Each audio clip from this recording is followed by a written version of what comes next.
I don't know about you, but it's been kind of fun so far. I brought this up because Becky's following me, so right here. I'd like to tell you about a man named Charlie. Charlie grew up on a farm in northern Illinois in a rural community, and he and his brother Bob were youngest of a family of 7 kids. It was a boisterous family given to joking and witticism. This stuck with Charlie his entire life and affected those about him, including his children, as I'm sure you've noted. Both Charlie and Bob found great joy in music and became widely known for their musical programs, a program with lots of humor and good cheer. While they played a number of instruments which they made themselves, Charlie preferred the bass guitar and the harmonica. Bob played a variety of other instruments, and they accompanied themselves as they sang a variety of favorites. One outstanding song that I would dearly love to hear once again was a song called Aunt Jemima's Plaster. Aunt Jemima, she was old but very kind and clever. She made her living every day by selling of the plaster. Now listen while I tell you how she made this awesome plaster. I had a photo, sure everything from a chill to a calm. It will burn a blister on the petrified fence, but you'll have trouble when you try to pull it off.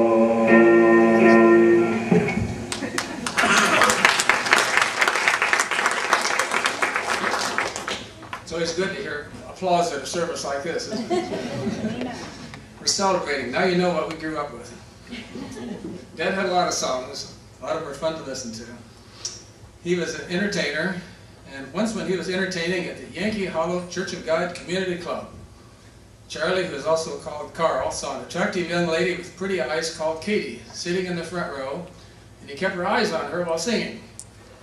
He was singing "The Great Big Beautiful Doll." A few years later, she proposed to him on the condition that he'd become a Christian. It was a difficult choice for Carl. He didn't want to lose this beautiful preacher gal, but he was fed up with long-faced Christians who offered pious prayers in church but lived a life of poor moral value. Dad always had trouble with hypocrites. To him, Jesus was someone to fear, someone who was coming to get him, a subject for nightmares. I've heard him say the sun would be shining and all of a sudden a cloud would come over, it'd get dark, and he just knew Jesus was coming to get him. He was pressured to make trips to the altar in his church. He made many trips to the altar, but none of them stuck.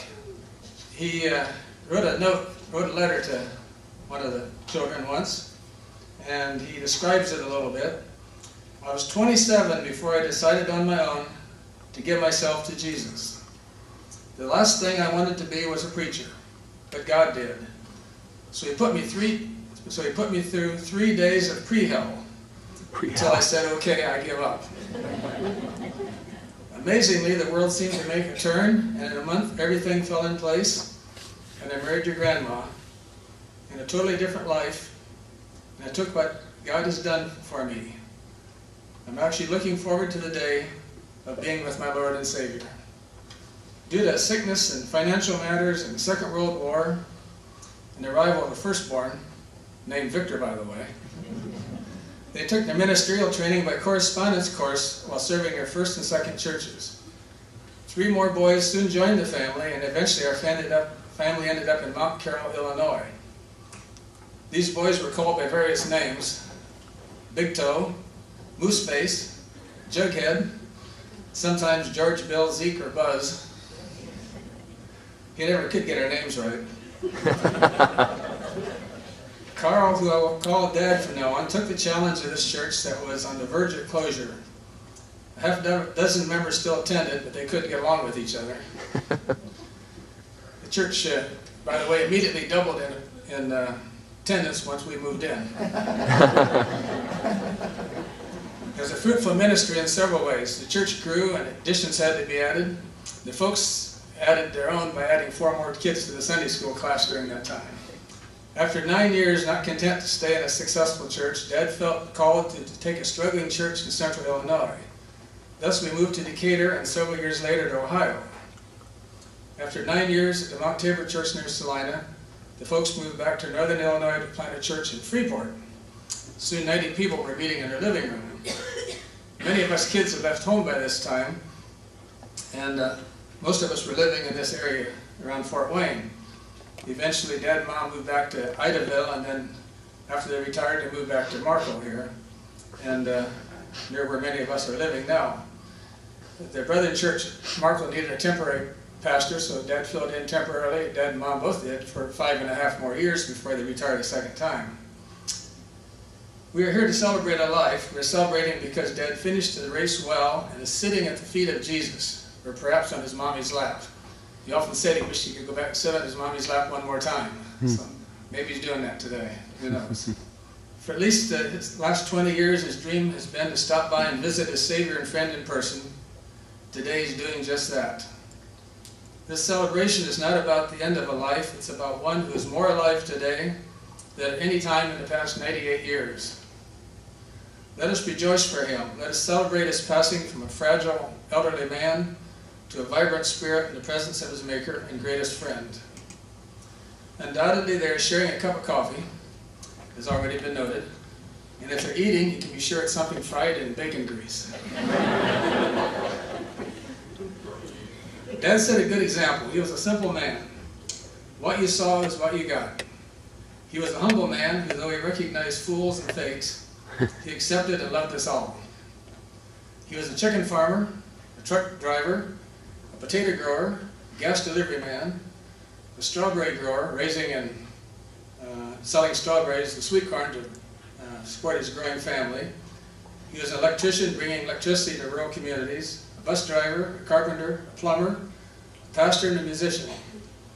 He cared about the sick, those in jail, and those in difficult situations. His concern was always for the poor and the needy. Music was an important part of who he was, and he often ministered in music. He could speak with anyone, and he never held himself above anyone. He was just himself. Dad had a sense of humor that was unusual and weird, which has been mentioned several times already. We call it the Binkley humor, and we kids inherited it. It wasn't original with Dad, but he certainly enhanced it. He passed it on to many of us. It sometimes gets us into trouble. Just this past week, in fact, I had to apologize for using it inappropriately, as is often the case. So perhaps it's a Binkley curse as well. More than anything, Dad was a man of faith. He lived by faith, he rejoiced in faith, a faith in a loving and gracious and gentle God, an approachable God who listens to the cries of his children. Dad spoke to God often and for considerable time each day. He presented all of us before the Father daily from a carefully prepared list. Each of you here have probably been prayed for him many times. We were all on his prayer list, and prayer was a vital part of his life on earth. Don't you wonder what his prayer list looks like now? Different perspective. Dad's faith showed up in many ways. When he was pastor of a church, he oftentimes didn't want a salary. He preferred to live by faith. Anything put in the offering plate went to the church, and what was put in an envelope designated for the pastor went to support him and his family. I don't know how he got this faith, but he's often told the story of the $5, and I suspect that had something to do with it. So we're going to go back to early January 1940 to Lanark, Illinois, and the folks are brand new pastors. It's a cold winter, the money's gone, and so is the coal. The baby's just 6 months old, and that's me if you're not catching this. And they kneel together to pray for coal to keep the baby from freezing. As they pray, the mailman comes. After prayer, they get the mail, and in the envelope is a $5 check and a note. And for some reason, they kept that note for the last 70 years. Wow. Donna said, don't say that, you know how old I am. Dear Catherine and Carl, just a few lines along with this.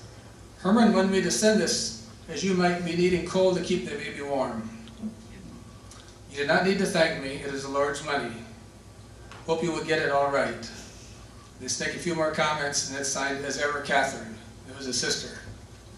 I think that had a major effect on Mom and Dad's life when that envelope came, just as they were praying for the coal.